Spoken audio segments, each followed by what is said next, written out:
Greetings, comrades. I'm Bobcat here in the Art Mines. I want to give a particular good morning and welcome to Mr. Redbeard the Biker. I hope you are doing great and people will love you and your channel and your giant motorcycle. And to Mr. Chris Wade, the animator. You should absolutely look for this guy.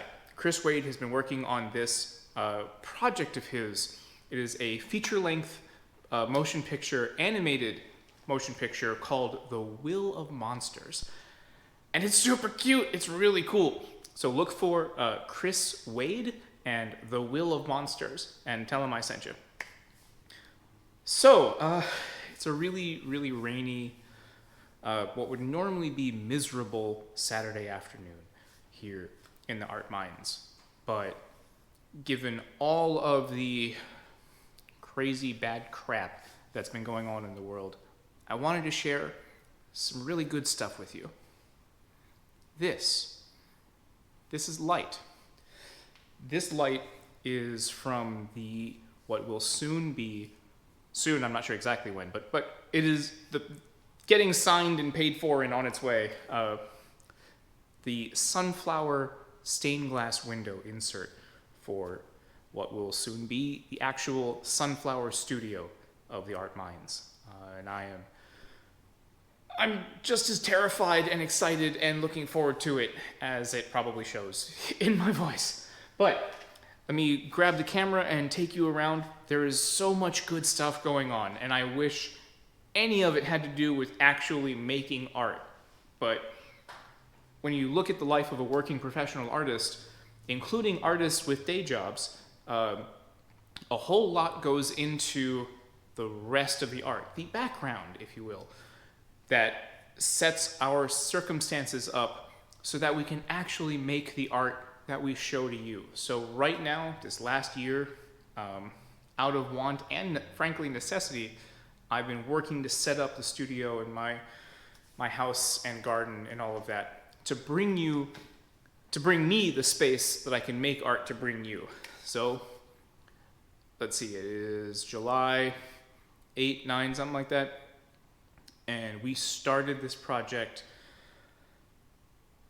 just about Thanksgiving, I think, was when we signed off on the water and sewer to be run out here to the studio to start the bathroom, which is still just a hole in the ground, a literal hole in the ground. But let me give you a quick tour. But first, the thing that practically brings me to tears, this light. You're seeing me in natural ambient lighting. It's a cloudy day. On sunny days, it's even better. I don't have a single light on in the studio. And this is the first light that this building has had ever since, there's a scribble in the cement over here, since 1999. So this is really, it's starting to come together in an exciting way. So honestly, if you get nothing else from this video, think of the joy that this light is bringing me, and I hope to then share with you. But anyway, onwards, let's go. First, the bathroom. There will be a bathroom here. Right now it is literally a hole. In fact, it says hole. And I kid you not, piece of plywood with the word hole over it is OSHA accepted. I have the book, I can look it up and show you. This will do for now. But that little pipe sticking out right there, that is the new water supply that will feed the bathroom and the washer and dryer that will be over here. So we can move the laundry from the house out here, free up the space in there, and think about how we use the kitchen space until we tear the house down. But that is a longer view than what I've got right now. So, hole in the ground, literal hole in the ground for the bathroom. These 4 new windows and those 4 new windows. If you don't remember, that's totally fine. I've had to look at them for the last 10 years. Those low windows over here and those high windows over there used to be these weird ventilation fan things. This building was originally built as some kind of server computer room thing from the previous owners. Hoffmans, I hope you're doing well wherever you are. To the point where I've got two 200 amp heavy ups. The one on this side, I'm not even using. The one on this side is powering all of this and will power the HVAC and the welders and everything else that I want to do to make art in here. But these low windows and these high windows are called hopper windows because they tilt in like a hopper and will actually make a nice natural chimney effect as hot air rises and cooler air is brought in from the north facing cooler side of the building. We'll let this be as naturally and efficiently cooled as possible. But you can see where the contractors had to knock out and modify some things. Those circles are where those weird ventilation fans, those weird ventilation fans are in a pile right there. But I have to re-insulate and repair this, and then all of this is going to get a coating of drywall and finished all of that. And the bathroom over here, will be a box built out about 8 feet high, and then a loft built in, L-shaped loft. Over here with stairs coming down. Unfortunately, the dance pole is going to have to go away. If you are a pole dancer in the DC Metro Baltimore area, this is a 13-foot, maybe 13-foot 1-inch professional competition permanently mounted dance pole. I am happy to remove it and disassemble it and deliver it to you. If you want it, please make me an offer. I'm happy to give it to you. Just get it out of my house. But that's all the cool stuff in here. So there's a lot of finishing work that needs to go on, believe me, before I can get stuff done. Like all of that has to get repaired. But that armored cable that disappears there, let me show you the new outdoor fixture. It is a rainy, crappy day, but don't you worry, handsome men can't be hurt by water.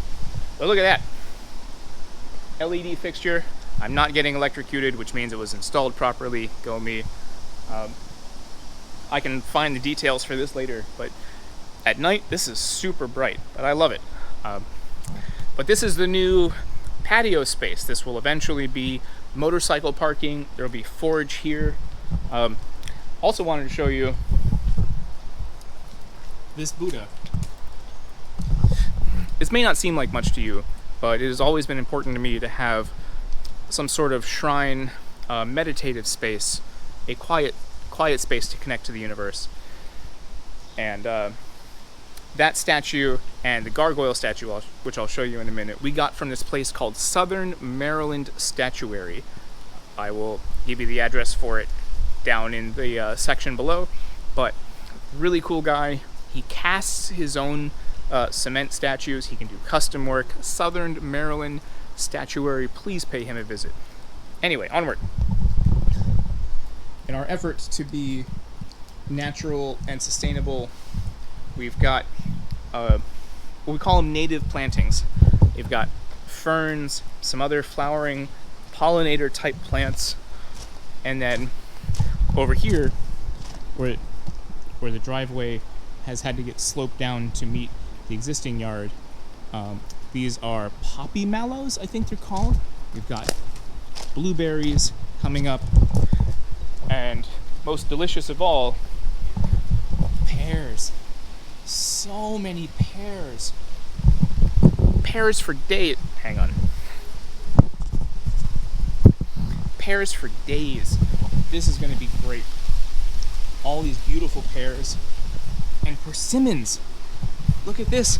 These are Fuyu persimmons. These are so many of them. And if we're lucky, we'll get about 40 pounds worth. And they will be delicious and exciting, and I can't wait to make things with them and share them with the neighbors and feed my community. And we've got figs. Look at these things. Now, this fig has had a bout of disease of some kind, and forgive the air conditioner if it kicks on. You can see this open area. I've had to cut this out, and looks like there's still some more of the disease branch in here. I will have to cut out. I don't know what's going on with that, but we'll figure that out a little bit later. But figs, persimmons, more pears than we can shake a stick at, and it's been 10 years since we've had actual pears we could eat, and I've been desperate for pears. More pollinators. These are coneflowers. I forget what these are. These are purple knockout salvia. I don't know, they're pretty. They make pretty flowers and the leaves are purple. That's pretty. I like them. And cool statue, gargoyle statue with a big old nutsack. Again, Southern Maryland statuary. Tell him Bobcat sent you. I need to visit him soon. That is a big old pile of dirt. Because the most economical way to get dirt is by the truckload. So oh yeah, it's super muddy. Oh boy. Oh, walking in sneakers was a great decision. I make great decisions. The garden beds. You may remember my garden beds earlier were made out of just whatever scrap wood I could find, but it was weather treated wood. Wasn't taken care of terribly well. That's on me. And we've been here about 10 years, and they rotted away. And then when the water and sewer were dug all the way through, they had to route a whole new sewer line right through the middle of the yard and destroyed all of this. So, oh boy, mud. So now we have a new sewer running directly below my feet, and a clean out right there that connects with the original sewer, which for whatever reason runs that way through the neighbor's yard. Who knows? But raised garden beds, this is something you can do. It's terribly simple. It's basically clear a space, gravel, landscape fabric, then gravel, make your beds. We're using 8 by 8 by 16 concrete blocks from Lowe's, I think it was, to make these more permanent beds. Then you fill them with dirt. Then you fill them with mulch. And that way, with a raised bed, you're not subject to standing water flooding problems like we get here. And the beds can drain out. You're not trying to remediate really crappy clay soil. You're starting new with really good soil. So next year, we're gonna plant sunflowers and all kinds of beautiful things, delicious things. I make bad choices. Delicious things, fruits, vegetables, things to feed ourselves and our community. So, but that's the latest and greatest with me. Oh, you freaking woodpecker. I've had woodpeckers and squirrels eating our pears. But that's what the squirrel puncher is for. But anyway, I wanted to share all of this with you. I hope you are safe and well fed wherever you are. I wish you mucho amor. And practice your dry fire drills. And it is okay, and this is as much a note to self as it is to you. It is okay, and in fact necessary, to take time to take care of yourself, to invest in yourself, to keep yourself or set yourself up to be in the best place to then be able to create and then be able to serve others. I forget who said it, but you cannot pour from an empty cup. Keep that in mind. So I hope you are safe and well fed wherever you are. I wish you mucho amor. Practice your dry fire drills and be kind and be ready. See you next week.